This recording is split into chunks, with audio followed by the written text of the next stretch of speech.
अस्सलाम वालेकुम व्यूअर्स, मैं तेरा अपना उसामा मलिक। खाना काबत विच कड़ के मिन्नत करना पंजाब पुलिस को इदारा को कि मेरे अब्बू को बाजियाब कराओ। इधर सदके मेरी अदालत इंजा हुए तो समय गुरु है मेरे वालिद को गिर गया। मैं तो बात छोड़ के आता मेरे अब्बू को छोड़ दो। मैं ना कुछ देर पहले वीडियो एक अपलोड की थी मोहम्मद शहजाद उर्फ वेला मुंडा के वालिद साहब वास्ते। तो अज इस टाइम उन्होंने वालिद साहब को किडनैप थे हुए अगवा थे तकरीबन 24 घंटे गुजर चुके हैं। तो हाले तोड़ी उन्होंने कोई भी पता नहीं लगता पिया भी वो कित्था हैं कित्था नहीं किहड़े हाल दे विच पे। उन्होंनी फैमिली बहुत ज़्यादा परेशान है पई। तुसां वेला मुंडा दे वीडियोज़ डिठे हो सन खाना काबा दे विच खड़ गए और रोंदा खड़े अल्लाह दे घर दे विच खड़ के खड़े के मेरी अदालत अल्लाह को नहीं पे ते इंसाफ करे सी अल्लाह ताला दी ज़ात। तो देखो जै भी ये काम किया है उन्हें वीडियो तो लाजमी डिठी हो सी।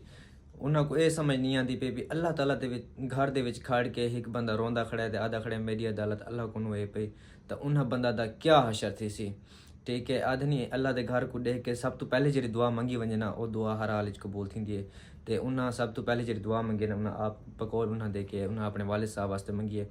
तो ये रोवन कोई सौखा काम नहीं इवें हैं जो अखें चो पानी नहीं आता। तो आखण का मतलब यह गल करने का मतलब मेरी वीडियो बनाने तुस आखो पता नहीं क्या फायदा थी पे।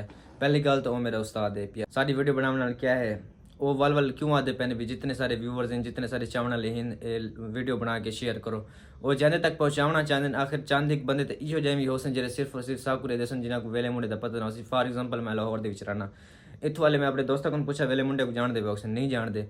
अगर हूँ मैं वीडियो बने तो वह भी अगर रिपोस्ट कर देंगे उन्होंने भी कोई जाना ना लिया सन। ठीक है कहीं ना कहीं तो डिठा हो CCTV फुटेज आ गई है मोटरसाइकिल का नंबर भी आ गया। ठीक है उन्होंने जो वाले साहब का नाल मोटरसाइकिल ही पे ना जरा उचा गए और रस्ते भुका गए।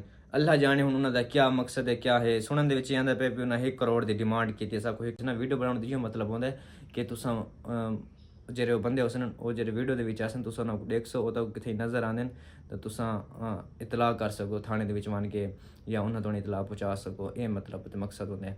बाकी इंशाल्लाह अल्लाह पाक खैर करे सी अल्लाह पाक उन्होंने को सबर देवे चाहे सादक को अपने हिफ्ज़ मान ही रखे तो लंबी उम्र देवे। जज़ाकल्लाह खैर।